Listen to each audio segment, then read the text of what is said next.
Genuine, I feel like they truly care. Yeah, real. Passionate, enthusiastic and awesome. Entertaining, direct, freeing. Oh, awesome, empowering, enlightening. Real, unique. What they do is practical and it works. Exciting, dynamic, fun. Challenging, empowering, real, genuine, caring, authentic. I've been working with Hen and Kate for about 2 years now, and right at the beginning their stuff was so unique, and I've been studying personal development for about 20 years. So to see their stuff from a unique angle that I hadn't seen before, it was just really refreshing to see something so different. Now they're not softies either, so they will not take any rubbish from anyone. They will not do pity parties, they will not do victim mentality.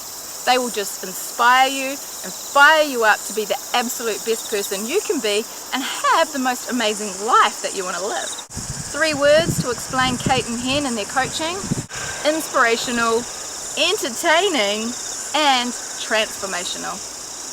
We have to shift this paradigm. This has been going on for too long, and it absolutely destroys people's lives. It makes a mockery of the beautiful life that we've given when we actually reject ourselves on such a core level.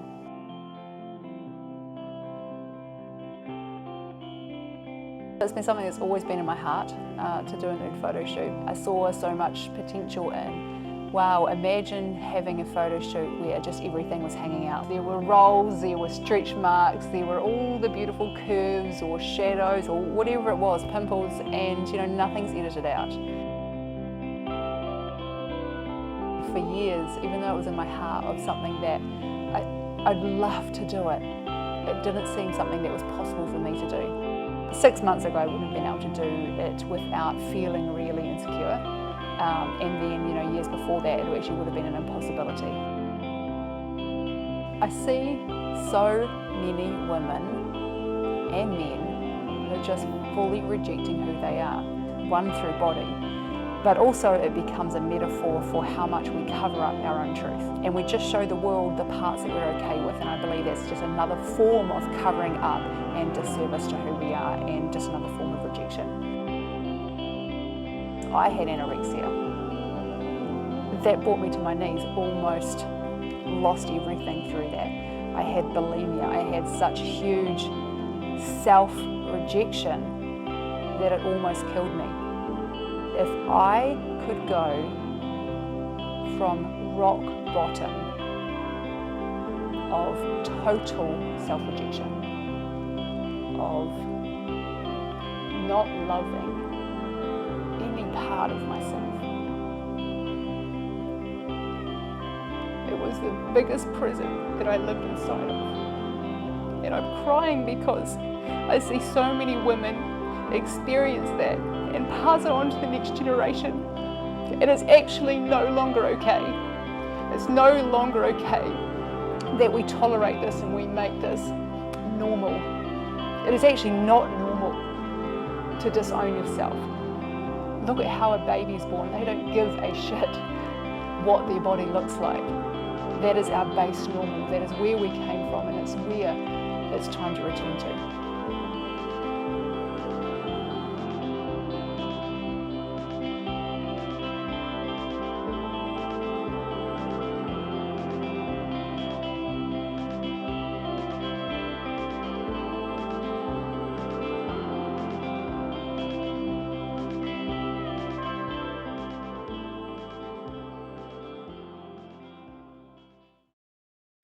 Hi, I'm Scott from Advanced Course Academy Online, and welcome back. And today I've got the pleasure of interviewing Kate Maree O'Brien, and she's the founder of Game Changer, and which is it's a business and a workshop that runs through Australia and Southeast Asia, and it's just incredible that the story, because I've been watching your videos and I saw a message that you've got which has really struck me a lot more than a lot of other messages that are out there in the motivational space, is that you talk about doing really well in your life. You talk about higher standards, but something else, an ingredient that I loved, was about loving yourself now versus waiting to love yourself.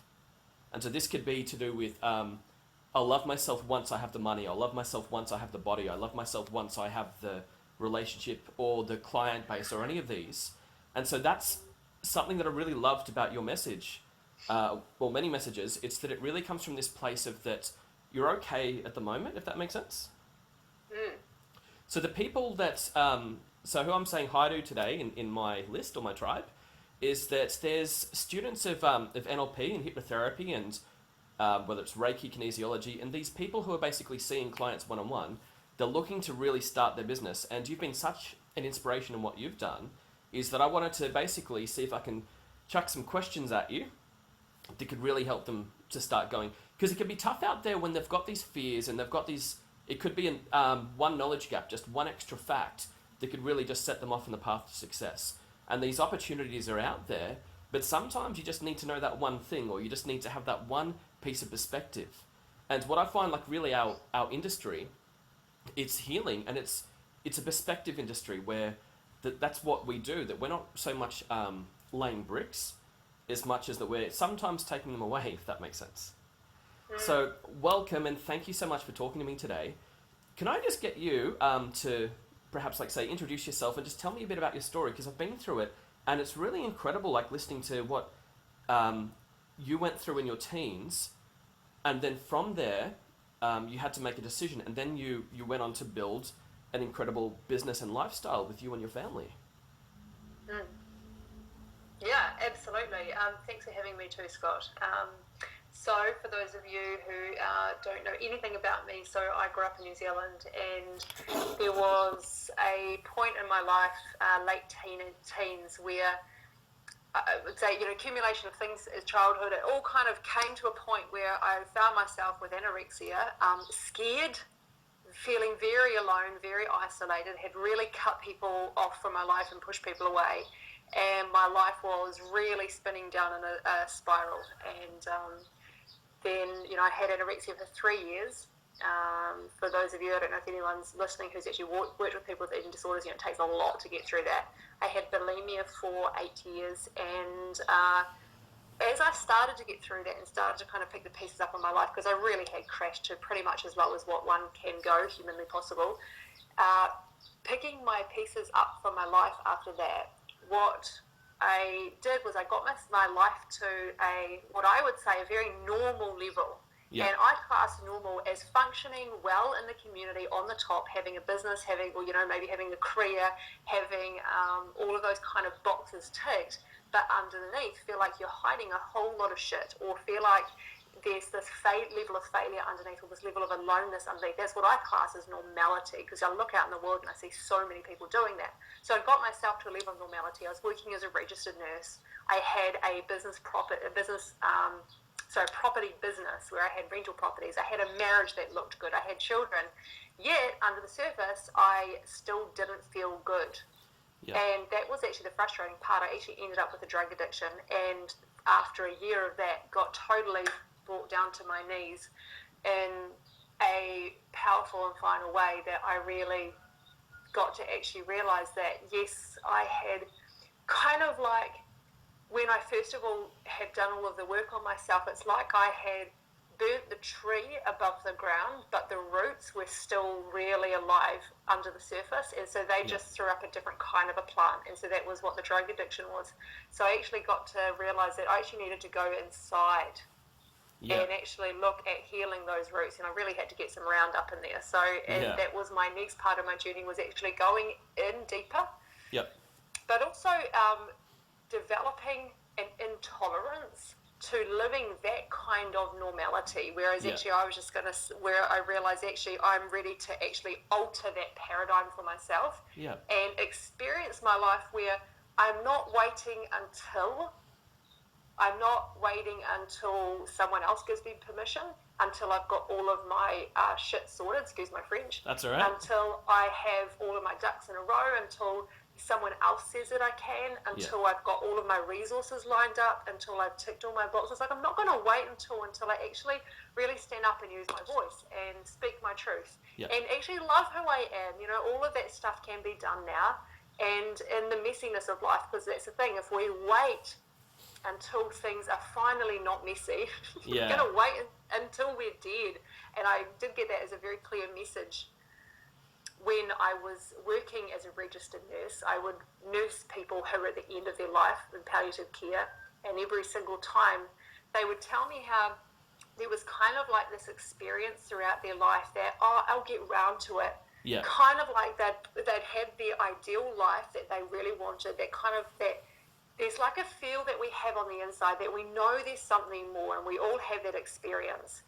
Yet we kind of get that life, and we sort of put it on a shelf and put it on hold, and it's just out in front of us, and then we keep thinking, I'll get there when, and it keeps shifting. And so when I would be talking to my patients, they said that they had that experience all through their life, and then all of a sudden, here they are, lying on the bed talking to their nurse, who's really, giving them morphine because they're actually about to die in the next week. Wow. And they realised that, holy shit, it wasn't all of the stories that they thought. It wasn't that they didn't have enough resources. Yeah. It wasn't that all of those things. They just realised that it was actually part of them not actually saying yes then. Yeah. Because it's a touchy and sensitive subject, but I think it has to be addressed that we do all die. And if there's a nicer way to say it, we do all die. And then at the end, people look back and say, I wish I did more. What was interesting, you said that like you'd reached a level of success that you'd called normal, but for a lot of people, they could consider that to be their end game. And you were still unhappy. Like where I found a similar thing, because there's different types of success and failure, where I'd done quite well in my business, and then I felt that I got angry after the success. And it was to do with really, I built it for the wrong reason. So I did it well, but when I was doing it for the right reason, it worked. And so it was a lot about some stuff that I've been through with, could be parents, friends, and people around me. I wanted them to celebrate my wins more, and when they didn't, I just couldn't do it anymore. I just couldn't do the business stuff anymore. And I had to then change reasons in order to keep moving. And it's a hard thing, because like I think if people have either been there a long time ago and looking back, or if they haven't been there yet, this point can be hard to get. But there's a level of success that is not fun if it's based on the wrong foundation. So you were saying, you were at level of normal. What wasn't right for you? Because like when you're on the hunt and you're trying to survive, everything sort of feels, as painful as it is, all success sort of feeds you. But you get to this point where you're okay and you're surviving. What weren't you getting? What led you to feel that even, like having everything that maybe someone else might consider to be their version of a perfect life, something was still not right? So what would you say was that thing? Yeah. If I was to ask myself a really honest question, and this is my barometer that I use on a very regular basis, if nothing were to change and if I was to continue doing what I was doing, yeah, when I am lying on my deathbed, looking back, will I be deeply satisfied? Yes. And I could not answer yes. I like that answer. That's good, because I can relate to that, because I feel like internally I've got this thing that won't let me put any effort into the wrong thing for too long. I get disinterested and unsatisfied and then angry if my reasons for moving forward aren't the right reasons. So that there's kind of like that we have to be responsible with health, with money, with relationships. And that's, as you described, a tree. So it's kind of like everything on the outside needs to be well enough, and we need to celebrate those things.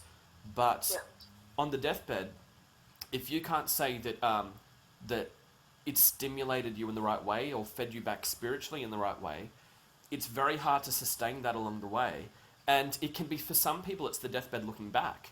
But for some people, because that's even just a shorter period of time than the rest of their life, that they're actually, it's like their deathbed sometimes starts when they're 18 or 13, and they're just kind of like counting backwards to it. And so they've been rehearsing this deathbed in their brain until they're an expert at it by the time they're on it. But yeah, thanks for that answer, because I really, I just wanted to be clear that I understood it and relate to it, which I do. That's really good. And then I've got, we talked about an acronym called Myth Buster. And it's something that I like to share with people, because it's really, I didn't write it, I just put it into an acronym with a thesaurus. And so these are the 10 things that people tell me all the time is why they can't start their career. And so there's, whether it's hypnotherapists, NLP practitioners, or coaches, personal trainers, anyone who's seeing somebody one-on-one or even one-to-many, these are the things that I hear from people, is to say that it's okay for you, you've got all of the success, but you can't possibly think that I can produce that success in my life because you're different. And so these are some of the things that people say, and we know that it's not true, but that's why we put it into an acronym, because there's 10 reasons people seem to have as to why they think that they want to get this business happening. They want to get some of these people, they've started as nurses, and they've said they've got into nursing because they had that love of people, but it became basically like a schedule nightmare and an administration game where it's all paperwork, and they just hate it because they're just exhausted all the time. Or they're accountants and they've done one career and they found that they actually were sort of half accountant and half counsellor the whole way through. They've gone, well, why don't I just make the full transition, become a counsellor? But then they hit this roadblock, and then they don't build a client base for themselves. And they can. And I'm thinking, I like to think of myself as smart, but not that smart, if that makes sense. Whereas that I've been able to build a level of success for myself, and you've been able to build something incredible. But for someone to say it's because you're a genius and they're not, it's just untrue. So if you're happy to get straight into the acronym with me of Mythbuster. Yeah, absolutely. So it's a bit of a fun game that I like to play. And so the first letter of Mythbuster, M, money is evil. So it's either it's too hard to get, money's a big source of pain, or money is evil and you should stay away from it. As in that if you're worshipping the dollar, this is a cause of evil in our world, and it's a cause of corruption in our world. So if you're out there to build a business, you must be a bad person of some kind for wanting to build a business, because there's money involved, and money is evil. You've heard that probably, what, 1 million times, or? Absolutely. Yeah. So you want me to say something about that? Yeah, just... Yeah, I see money as two things. I see it as a mirror and as an amplifier. Yep. So money, people's current level of wealth or lack of wealth is a total reflection and mirror of where they're at. Yeah. And I've heard it said before, and I totally believe this, is that, money is around how we relate to our own self-worth.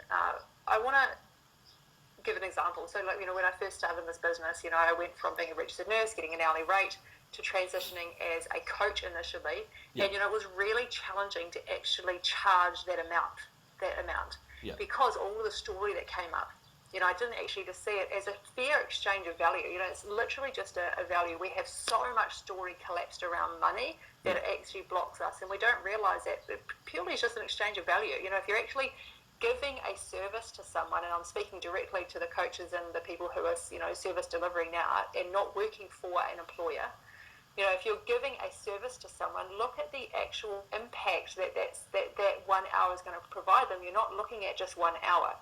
Yeah. So you're looking at, if I give 1 hour to a client and it frees them up in their relationship, and then they go and they have a more intimate marriage, which has an impact on their children, which has an impact, there is a huge value on that. We're not just talking about what is that 1 hour worth, we're talking about what is the impact that we're creating and causing. The other thing is that there's also a price on the amount of time that it takes to get those skills. So you're not just charging for that 1 hour, you're charging for the whole lot. The other thing is an amplifier. So in response to the comment of money is evil, etc., I believe it's actually relatively neutral. I think what it does is it magnifies whatever's there. So if a person is greedy, money's just going to make people more greedy. If a person is generous, money's going to give them the capacity to be more generous and create more incredible stuff in the world. We've got a plan of a huge wealth and building that up, and the reason why is that we can cause a lot of good in the world by having a lot of wealth to channel into different areas that are struggling. You could do a lot of good, you could do a lot of bad, but it's up to that focus that you've got, that you've brought that good intention to say, let's do good. Thank you. And so then the next letter is Y, which stands for yourself, as in I'm different, I'm not you, that obviously you're smart, you're clever, you're confident, and you're successful. And then if anyone could say and I'm not. Therefore, there's too much of a difference, as in that you seem comfortable talking in front of a crowd, just like I could never do that. Or you seem to be this person who can create change. I can never do that. What can you say to someone who says that? Yeah. Okay, I'm going to start here. First of all, and I think this is really, really important, and it links back to a few things you said earlier about, people start off as a coach, but then there's no clients. Yep. One, get really, really super clear on why you're doing it. Intention is everything. Yep. So if you are doing it because you think it will bring you fame, it will bring you accolades, if you think it's going to bring you a whole lot of money, then, and that is your primary driver, then the moment you get criticism, the moment it's tough and you don't get the money, you're probably going to get the wobbles. Yeah. Now, if you have a higher calling and a higher intention for doing it, and realize that you're actually not working for yourself, you're working for the people, you're working for the message that needs to come through, because there are people out there suffering. Yes. So the moment I made that shift, and I literally am in this because I know how much people are suffering around some of these messages. I share my voice, and I share my voice in a way more meaningful way. And then, yes, I get a whole lot of shit from it at times, but that is totally inconsequential to the amount of people who I'm able to impact. So, number one, if you are led by a very clear and powerful intention, and your intention is clear and your why, then what comes up is those little fear things around, I'm not good enough, maybe it's not for me, maybe my voice isn't as good as theirs. Yep. That stuff there, you see it from a different perspective, and you see that as, yeah, I'm got those voices there and those stories because I'm a human being and it shows me I'm alive, and every single human being walking the planet, even the ones who are enlightened, have those voices in the background, and it doesn't mean anything unless I add meaning to them. Yep. So now, we've got friends, a friend here who is classed as an enlightened being, one of the enlightened beings in the world. She doesn't not have that voice. She just doesn't believe that voice. Yes. It has no clasp over her. See, the thing is, the difference between people say, how, Kate, are you able to keep sharing and stuff? I did a naked video recently and showed, all of my stretch marks, etc. Yep. Well, yeah, I had that voice in the background, but the why was so much more powerful, as well as my context and my perspective of realizing that it doesn't actually mean anything. It's probably just a little part of me wanting to keep me safe. Yeah. Because inside the safe zone, then no one's going to be mean to me. But if I realize that inside that safe zone, it's actually relatively unsafe, because I'm going to live a very unfulfilled life. So flip the perspective on yourself. So let's say somebody, we've got an endocrine system, we've got adrenal glands with adrenaline that comes out of it, just on the caps of the kidneys. And so whether there's a spider that's actually going to kill us, or it's just a shadow, or it's just a dream, or it's just a thought, or it's, I don't know what, plastic or something. Yeah. We don't then have real adrenaline next to a fake adrenaline glands to release fake adrenaline in case the spider's fake. Yeah. So let's say that you releasing that video could mean someone could watch it, someone could troll it, somebody could be very mean. We release the same chemicals, and we have the same parts of the brain activates, thinking that means that you could die in 5 seconds, as the parts that should activate if we're getting to the edge of a cliff and about to fall off the edge to our death. Then we should probably be afraid of that cliff enough just to have enough sense to step away a bit. Because fear can be good in that sense, but when it comes to, say, you've got a message and you want to share it with the world, would you say, it's just the same stuff, isn't it? It's the same process, it's the same biology, it's the same chemistry going on in us, whether it's real or whether it's fake. So that the fear could be real or the fear could be fake, but the response is always real. I would say, yeah, absolutely. Can I just chuck in two more things? That I think one of the biggest things that stops us is we're really afraid to feel. Yeah. And we stay at the level of cognition and theory, and that's great, and we can kind of feel like we're safe there because we understand the processes, we understand that. But unless we're actually willing to feel, and what I mean by that is even it's okay to feel uncomfortable. Yeah. It really is. It's totally okay to feel uncomfortable, because if we are coming from the space of really trying to avoid feeling uncomfortable, then we feel a bit uncomfortable having that kind of a conversation with our partner, so we avoid it and we keep the conversations easy. Or we feel a little bit something, so we stuff it down with some food, or if I feel the triggering from perhaps my gut and my identity of, oh, maybe I'm not good enough, and then we literally are so afraid to feel that we avoid it and we don't go forward anyway, then what we'll do is we'll stay in a cycle of stuckness and keeping ourselves small. So I think probably one of the biggest things is actually getting okay with feeling and realizing that it's okay. That emotional intelligence to not need to be comfortable all the time. Like, say that whenever I talk in front of a crowd, my body reacts. And then I do it, and then it stops reacting because I become comfortable with it later. And then people still, it's almost like they're saying that the goal is to become comfortable with speaking. Whereas I suppose the goal could be to become comfortable with uncomfortable. That sometimes I think that we miss the point with these motivational messages. Like when I'd said to students that I'd studied with that there wasn't a business course available at the time at the place that I'd studied at, because we studied hypnotherapy. So I went out into the world and learned it from several other places. And so I was an action taker. And then I brought what I knew back and taught it to some students there and started building with the owners there a Cert 4 in small business development. And I thought that at the time the point was that I'm the messenger and I've brought this information back. But it's like I'd missed my own points, that the point was I was an action taker. And I wasn't saving them from having to go out into the world. It's really, I was showing them more so that look what you can do if you just sort of stop whinging so much. And or like if you heard of, like, say someone's in bed and they've got one leg under the blanket, one leg out, so one's hot, one's cold. They've gone, great, I've got control now. And you're like, well, just be a bit warm, just be a bit cold sometimes if there's a future benefit, that emotional intelligence.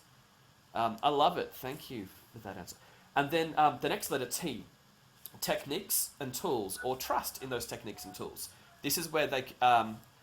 sometimes we can all have this thought, perhaps, that I learned hypnotherapy or coaching or NLP or psychology or personal training and just these skills. How do I know that these tools even work?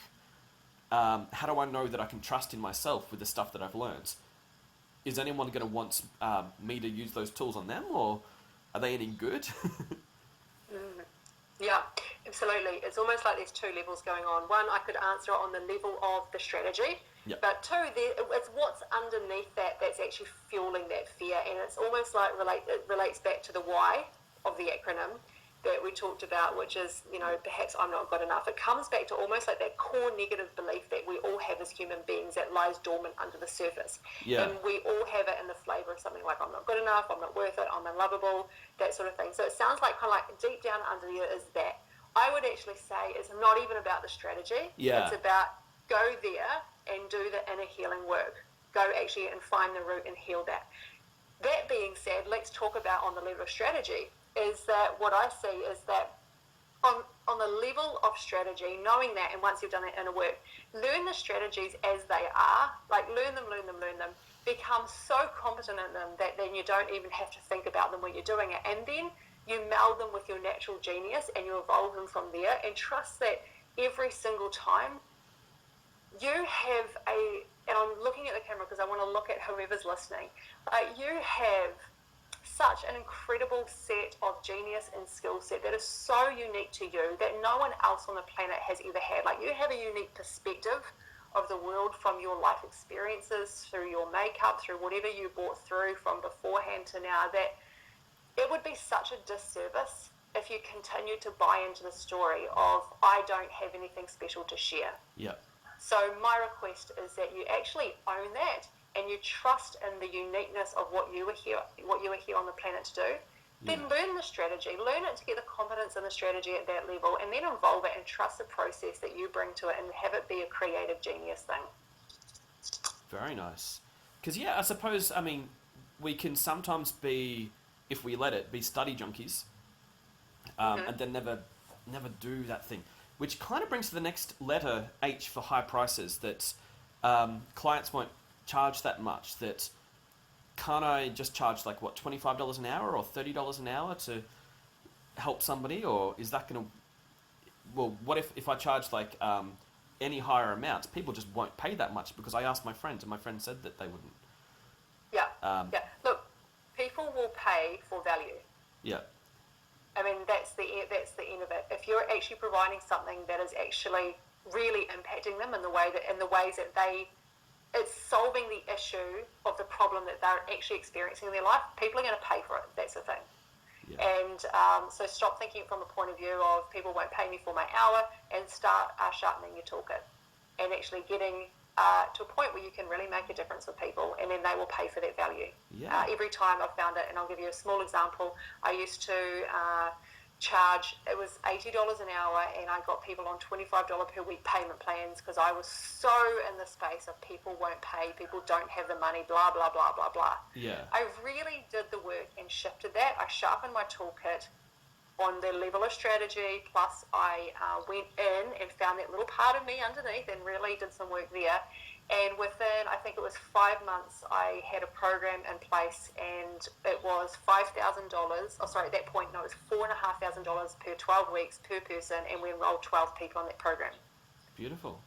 You know, that is such a big jump from $25 a week, not being able to pay our mortgage, from this feeling stressed, constantly going to the bank to increase our mortgage, etc., to actually going, all right, what is the actual issue?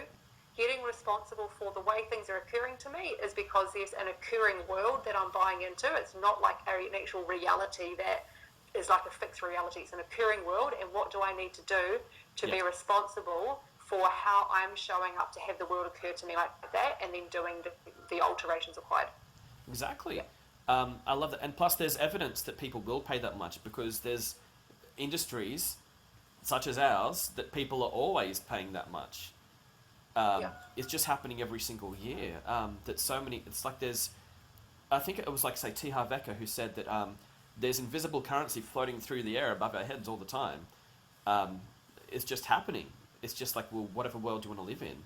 It's almost like, in a way, you can't really bring the beach to somebody. You can take pictures of it, but you can't really bring the beach to somebody. But if they want to come to the beach, they can come. And so it's kind of like money, in a way, can be almost like they have to come and stand in it to understand what it's for and what you're supposed to do with it and how you can use that to help others. But in a way, it's that we're opening that door and we're asking people, come through, because there's birth, there's death, and in between is your chance to help a lot of people with your message. Like, I know that with I started as a quit smoking hypnotherapist, and I still see up to 20 clients a week in quit smoking hypnotherapy.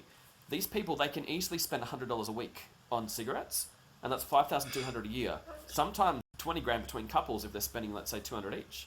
Or $3 or $4 grand a year on coffee. There's these budgets that people have, and they make allowances for shoes and handbags or TVs and just what the big companies tell us we need as commodities. But when it comes to real life change, as in, like, would you like to enjoy your life more? And it's like sometimes if we don't value the client's problem, then we don't see their problem as important enough to charge for.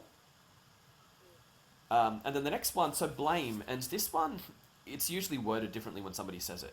It's that my school didn't provide it or didn't tell me how, or my accountants, or my partner's too difficult to build a business with, or my mum, my dad, my kids, my friends, they won't let me be who I need to be. So it's always someone else's fault. I've done everything that I can do. Now it's up to the world to give something to me. You've heard people say that? Oh, absolutely. I've heard myself say that. I've heard myself say that in my head, because the reality of it is, I could say I've heard other people say it. You know, we think it's, 60,000 thoughts a day, 80% of them are negative. So the research says, the reality is, even as much as what I've trained my brain, in the background the other night, I was pissed off with my husband and I was blaming him in my head. Yes. It was his fault, why, blah, blah, blah. It was only till after we got through the conversation I realised I really wasn't owning my power there. And blame is a destroyer of personal power. Yeah. Because the moment I say it's your fault, whoever is there, whether it's the economy, the government, our partner, our parents, whatever, the moment we say it's your fault, we relinquish our power in that moment. So if you want to stay stuck, great. Blame, fabulous. It's a great vehicle for staying stuck. Yeah. If, however, you actually really want to really cause stuff in your life, then every single time look at where are you either attracting this in, Yeah. causing it, or allowing it to continue. That's the thing. Yeah. I've heard someone say, and again, like, as we admit our faults, that I can be a blamer as well. And thanks for reminding me, because that's really, it's something that we still do. I remember someone saying that I couldn't learn off that guy because he had an American accent. I didn't know what to say next. Or that I can't learn online because I don't like videos. Yeah. Like, how small is this world now? Like, that you can exist within this framework, but not in what the world actually is, which is the world is like whatever the world is, or that's or the next one actually, undersized market, which is to say that there's too many of us already, that the world's just, or the market is too small to have another motivational coach or hypnotherapist or NLP trainer or just somebody who, there's too many of us already competing online, that there's Google, there's Facebook, that there's ads popping up all the time. What do you reckon when people say that? I say that I'm really glad that Oprah Winfrey didn't think that. I'm really glad that Tony Robbins didn't think that. I'm really glad that the people who have impacted and influenced my life didn't think that their voice was too small and that there were too many people out there. Malala, she's a big influencer for me with her courage. Yeah. Here's the thing. Yes, there's a lot of people out there doing this. What it reminds you and what it calls you to do is to connect into your own truth. Yeah. See, if you're out there copying everyone and doing it like everyone else and trying to mimic them because you're not trusting yourself, and it comes back to, we talked about that root core negative belief of I'm not good enough, etc. Sometimes the knee-jerk reaction to that is to want to copy, is to want to do it how they're doing it. It's like the comparison judgment thing. So then we almost become little mimics of other people. Well, then we're going to create an industry where we have people not standing in their truth, being inauthentic while they're teaching and coaching and speaking, which I think is happening a lot out there, and it's a real shame, a lot of inauthenticity. And then we're going to have people, it's going to be a very grey space because we're going to have a lot of the sameness. Yeah. But if we instead, and because, I did that, Scott, I did that for many years, thought I had to be doing it a certain way, thought I had to look a certain way, and then totally washed down. I whitewashed my own conversations and how I showed up. Yeah. It was only until I got so sick of that just recently that I went, you know what? I'm going to just deliver exactly what is frustrating me in the world. I'm going to deliver and share what I believe about it. And then started doing the naked videos, etc., etc. And there was a way in which I deliver my message that impacts people in a way that they say they haven't been impacted before in that particular way. It's like a slight slide. I mean, it's the same message that I'm sharing that other people share at times, but it's my own unique perspective of it from my own life experiences that has some people just go, oh my gosh, that made all the difference. So, and it's the same with you sitting there, there is a unique difference that you're born to make, and you will make that when, can I bold that, underlying it, put some, when you are connecting into your truth and you give yourself, and I'm going to bold and underline this one too, permission. Nice. Permission to be you in the world and to do it in a way that's very authentic and aligned with you. And this is the part that's very key. We need to have more coaches and speakers that are being actually authentic. Yeah. I'm going to get to that word in a minute, and aligned. And what authenticity for me means, and I can't remember actually, I'm quoting someone else, I can't remember who I'm quoting, but authenticity is the willingness to be authentic with where you are being inauthentic. Yes. So I think also we've screwed up the whole conversation around authenticity, if I'm being really honest. And I think authenticity is out in the marketplace. There's a very painted version of authenticity, which is actually only half the truth, which therefore is not quite the truth. But being authentic is actually being willing to be authentic with where you're being inauthentic. I run a program called Game Changer VIP, and so I was on with them yesterday, and one guy, a lot of people are coaches in there, and one guy said, his frustration was that he wasn't giving himself permission to go to the next level, to share his voice in a really bold and more clear way, because he said that he was waiting until he was aligned with his truth to be able to do it, because he said at the moment where he was speaking from, he was really, not living the life he was talking about. So I said, well, that's really interesting. So you've got one or two options. You can either, so he's here feeling like he's out of alignment and he can't share his message, so he's not giving himself permission, right? So he's staying there. He could either, do the work, fair enough, and shift to this place where he feels like he's in alignment and then speak and then be in alignment with his message. Or he could, how long is that going to take, right? Sometimes that's part of that waiting process that we talked about. That's part of the postponing. It's very sneaky, these stories we tell ourselves. Yeah. However, he could also be there where he is and speak his damn truth from there, and in that moment get in alignment straight away, and then speak his truth as he's shifting. So that's the thing. The moment he does that, being authentic about where he's being inauthentic, that is the most authentic thing I've heard for a while on social media. Yeah. So, in answer to your question, I think that's a big thing, is that, speak your truth. There's a unique thing that only you can bring, and be willing to be aligned with who you are. Exactly. If we had a trailer for this, it would be that answer, I think. I love that, because as you're saying, it's sneaky, because if you could say to someone, until you're authentic, you'll never get out there, they'll be like, oh, I'll just wait till I get authentic. It's crazy. Another thing about the undersized market is that I guess when people are just looking at their that sameness you were talking about, they're looking at themselves as a coach, a speaker, a modality, whatever it is. But instead, if we look at, like, say, there's a line down the page and we say they're our modalities, that's us. On the other side of the page, we've got our clients or our audience or whoever it is that's that we're serving, that we're giving a message to. They have problems and ambitions, and they're unlimited, that they've got so many things that they need help with. Sometimes we can call ourselves too much of our modality and forget about what was on the other side of the page, so that there is no undersized problems. Like when someone said, go onto Google and type in hypnosis or a hypnotherapist and find out, how many people are looking for it. Let's just call it like 100 or something, 100 people in a village. How many of those 100 people are typing in hypnosis? You're like, maybe one. And you go, okay, well, out of those 100 people, how many of them are typing in a problem or a goal? And like 100. So it's that thinking that what you've described, I love it, because it shows that you're alive, that you've gone, all right, well, I can, let's say like someone says, I can't do a video this week because I don't have the confidence. You're like, oh, that's handy.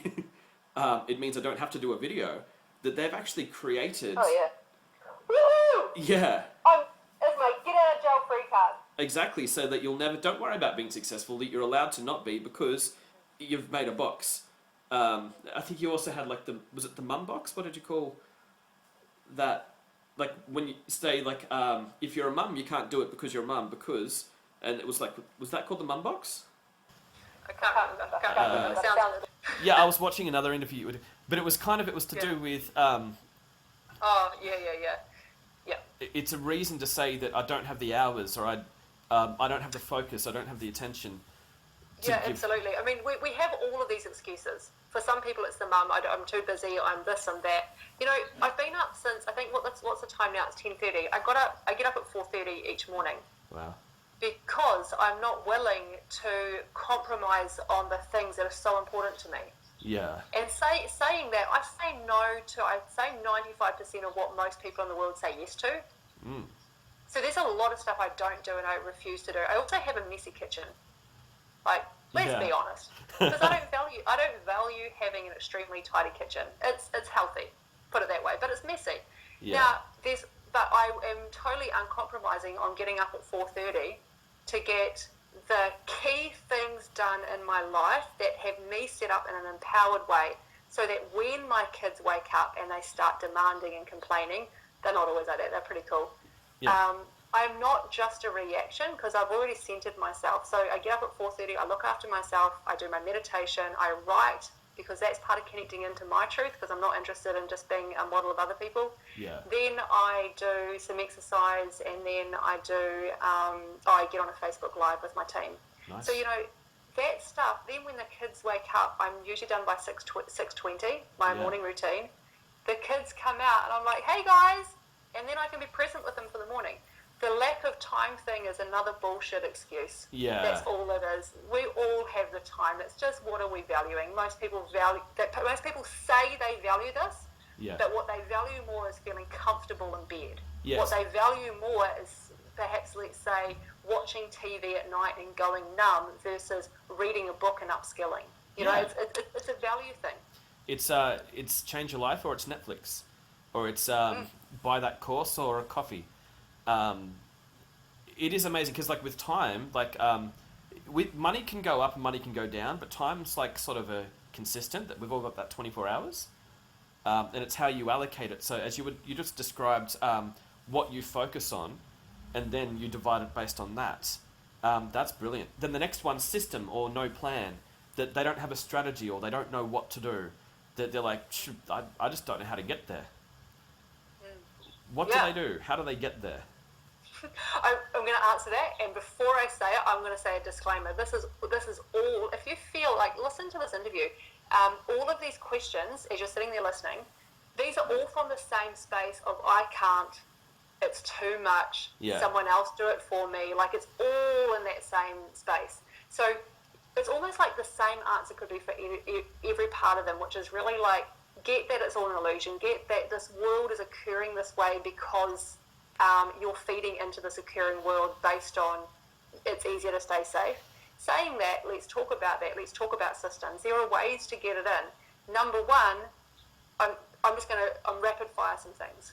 Number one, the intention that drives behind why you're doing what you're doing is always the key. Yeah. If you're going to go into systems and creating a structure and creating a plan to move forward without a very compelling, empowering why that serves humanity or serves life on the level to which you would be deeply satisfied at the end of your life, don't bother. Yeah. Essentially, you know, especially if you're looking at something that's going to call you outside of your comfort zone, because what happens is when you're outside your comfort zone and when the things that come up, because outside of the comfort zone we get triggered at the level of being challenged, resistant, confronted and confused. Yeah. When that happens, what's going to win out in those moments is usually the default, and that's the path of least resistance, which is why we give up in those moments. So the only thing that calls us forward beyond that is a really empowering why. So number one, get that. Then number two, it's just actually, it's all the stuff. You could see any YouTube channel on this, you know. Get clear about your goal, get clear about your vision, all of that, and then create a plan to get there. Now, we all know that. I would say the second thing after you do that is do some action. So after you've got your clear goal, your vision, you've got an empowering why underneath, then you kind of know sort of loosely some of the big chunks that need to have happened to get there. Yeah. I would say number one is then chunk it, then like come down really small and chunk it down, and then just start with, all right, so what actually has to happen this week? Yeah. Because I think sometimes we go to these big things and we then get very overwhelmed with it. Yep. And then we wake up in the morning and we go, how the heck am I going to cause that today? Oh my gosh, it's all too much. Yeah. But if we actually just go, all right, so, you know, if I start now and if I just do one thing every day towards it, 10 years time, I'm going to be in an entirely different place than today. Yeah. So then it's like, okay, so what can I create this week? Okay, so maybe if this one thing really got sort of put in place, and this is sort of the big part of the frog that I can bite off, and then today, what is one action I can do today that is, I call it a stake in the ground. Like, it's like use my drink bottle, like a stake in the ground that creates like this is happening. I'll give you an example. Stakes in the ground are something that is very easy to do. It might be a phone call, it might be an email, but it creates a ripple effect beyond your current level of motivation. Yes. I wanted to create a program. It was easy to put off. I picked up my phone and I opened the phone book and I got out my credit card, and before I did anything else in the program, I booked the venue for where I was going to film the program. Yes. It's like in 4 weeks' time. So literally there was a time frame within, and I paid for it in cash all up front. The guy said put a deposit. I said no, I'm paying the whole thing.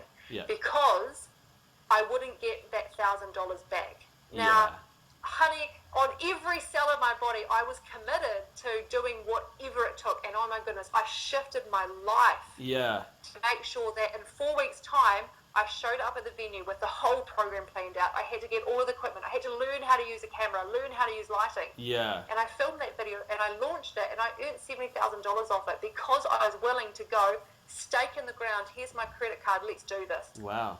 That's amazing. It reminds me, there's a bit of a sort of dirty-ish joke, but somebody said they dropped $5 in the toilet accidentally. And so what he did, like his friend's saying, oh, you better leave that now, that's dirty. So he pulls 100 out and throws it in the toilet too. And he's gone, what did you do that for? He's like, I'm not going in for 5.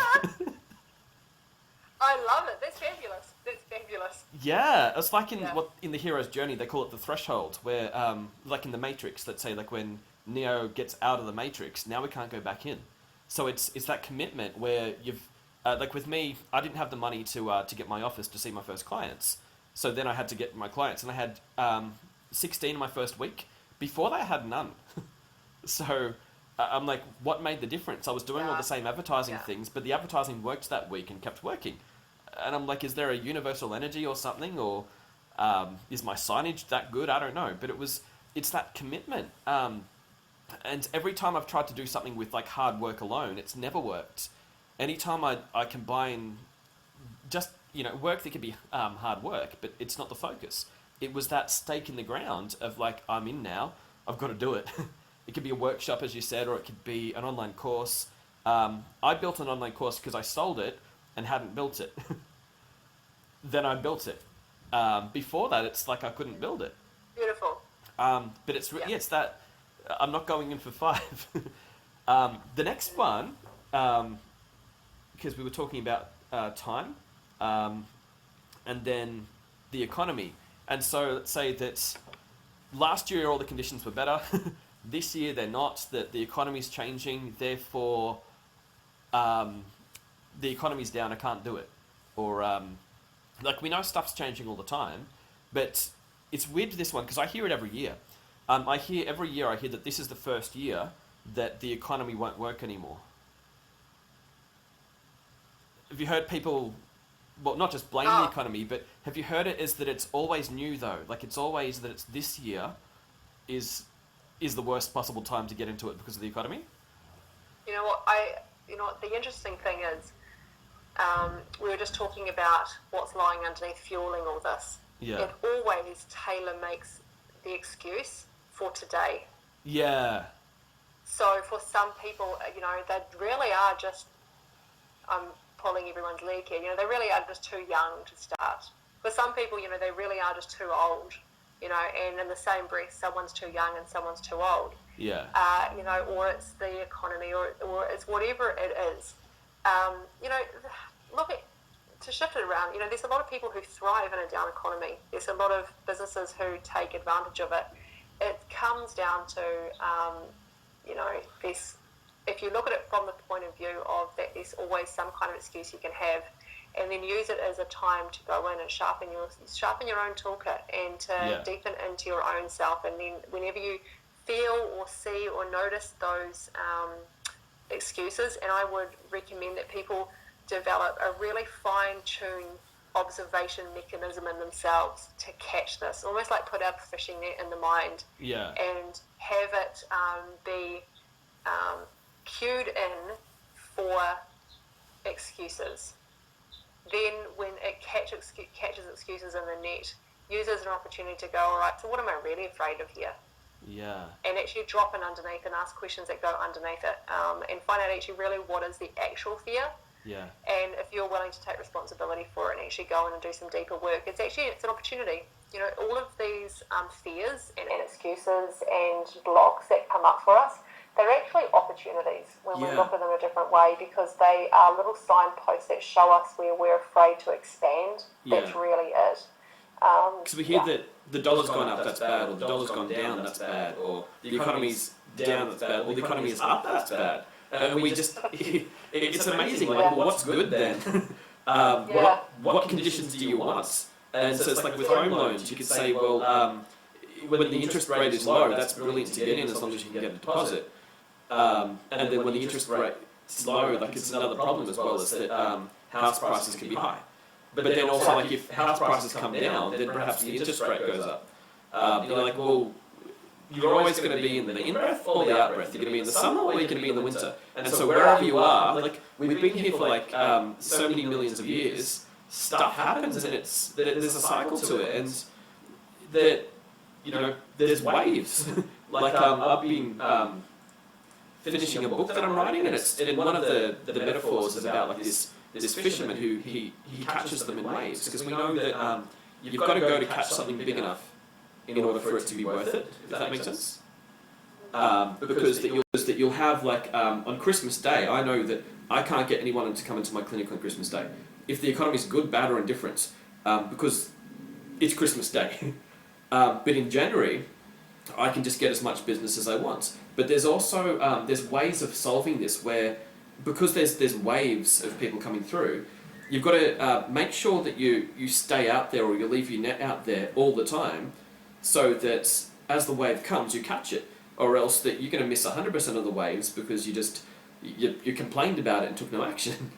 Absolutely, and I think it's also perspective. And are we willing to? Are we going to tolerate looking at life through a box, or are we willing to look and see outside of the box and see possibilities? Because in using that same metaphor, you could also realise that yes, people aren't going to come in for Christmas, but they could also be buying coaching sessions for Christmas presents. Exactly. So there's ways in which we can shift anything around and look at things and see possibility rather than limitation. And I think it's fundamentally a way in which we train ourselves. Some people are trained, have trained themselves to see limitation, but some people have trained themselves to see possibility.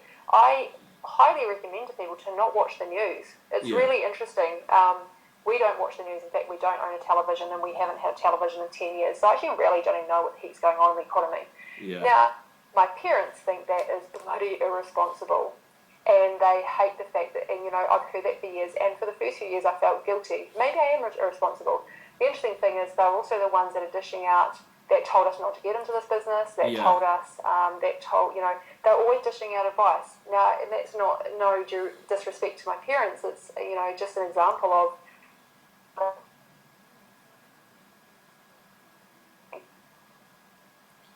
Sorry, I think it cut out there for a second, just for a second. Sure, where did you last hear? Probably just about 5 or 10 seconds ago, so that you were saying that... Yeah.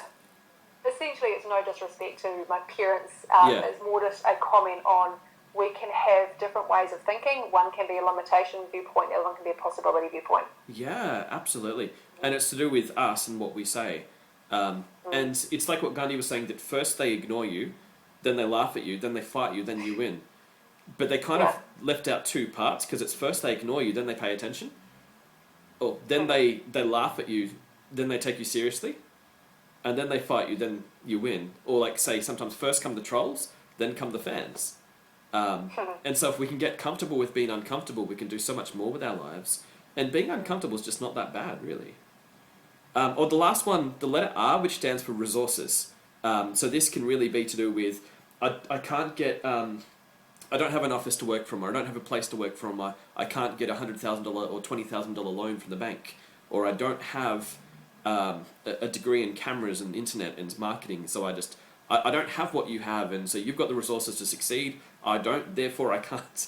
And as you were saying, that, you know, all 10 of these come from exactly the same energy, or exactly the same, it's being generated, but it's that I've just written these down because people say it.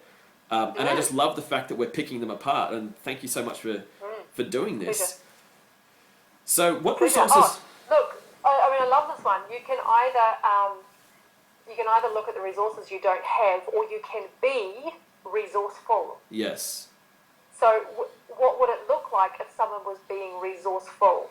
They would once again have a perspective of opportunity or possibility, and they'd look outside the box.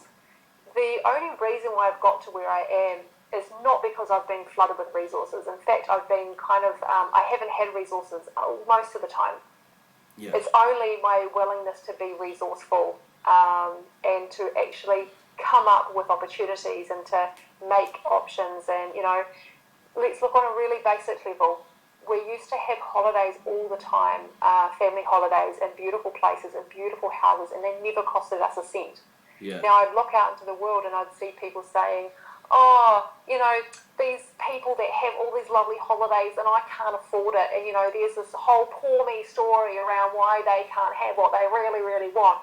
Well, actually, we never paid for it, but because we didn't have the additional funds that we were willing to allocate for it. And noticing my wording, I'm not wanting to even say we didn't have the money, but I Yes. wasn't willing to create the additional funds and do what it took. I'm sure I could have got a third job, but I wasn't willing to do that. Yeah. And I also wasn't willing to not have a holiday, so I would put out, I would go and look at somewhere in New Zealand that we wanted to holiday, and I would look on the internet for the decile 10, which would meet a rich place. You know, what were the schools in that area? And I would contact them and ask them, could I put a notice in your school newsletter? And I'd say, hi, my name's Kate, and we have a lovely family of blah, blah, blah, and we would love to arrange a house swap for this upcoming school holidays. This is what we can offer you, this is what we'd love in return. And every single time we would have holidays all around New Zealand in beautiful, beautiful houses, and they never cost us a cent. Now that was being resourceful. That wasn't just throwing up my hands and saying I can't pour me. It was actually going, you know, I'm going to have this, I'm going to create it. We signed up we've signed up 1 year for $70,000 worth of coaching. Wow. In 1 year, and it was 2 different coaches that we signed up with. Yep. And, you know, signing up to even one of them scared the bejeebers out of me. Yeah. But we signed up for both of them that same week. One was Jack Canfield, and my husband went back and forth to America to train with Jack Canfield. Blah, blah, blah. Long story short, you know, we had to credit card the first 2 deposits because we didn't have the money. But I tell you what, once we committed, and after I finished vomiting in the toilet, what actually happened was, because I was so afraid, is that we became resourceful. Like, we actually shifted our entire life. We shifted our business. My business quadrupled that year because I became at the source of creating the resources I needed. That's really incredible. So I'd just like to thank you again for chatting to me for this hour. And I just want to say to everyone else watching that, so again with Kate Maree O'Brien, that if you found that even just once while watching this, that maybe just like 1 or 2 key ideas that have made you think, well, I can do this, or I didn't know that, or okay, I think I'll have a go at it because she's right, then I recommend that you just have to check out more of what Kate has to offer. So you've got even free videos out there as well that people can start looking at straight away. I've been through, there was one that went for a while, and you're there, I think it's like you're on a bed or something, and you're telling people life secrets, and each one, I had to stop and pause and think about it, talk to a friend, have lunch, tell them what I learned, and then come back and then watch the next one. Because it was stuff that really, I didn't want to just sort of go, here's 10 life-changing facts and forget the first one. I wanted to make sure that I was taking an action on each one as I heard it. So where can people go to find out more about you? Yeah, absolutely. So 2 places. Number 1 is if you want to delve into these distinctions and actually learn them in a really meaningful way, then there's my 8-day free video training program that you mentioned. So go to gamechangerfree.com and you can get free access to this 8-day program. I'm actually refilming it next week, so I'm actually supercharging it. So if you go in now, you'll actually get access to the new one as well. Then go check out the YouTube channel and subscribe there. So YouTube.com/Kate Maree O'Brien. Every single week I put out a power video that really is about challenging people to rethink their thinking. I think it's the shift in perspective that allows us to access what's already there. Good. And the reason that this whole acronym spelled Mythbuster, as you were saying, that it's really, they could all be answered with the same thing.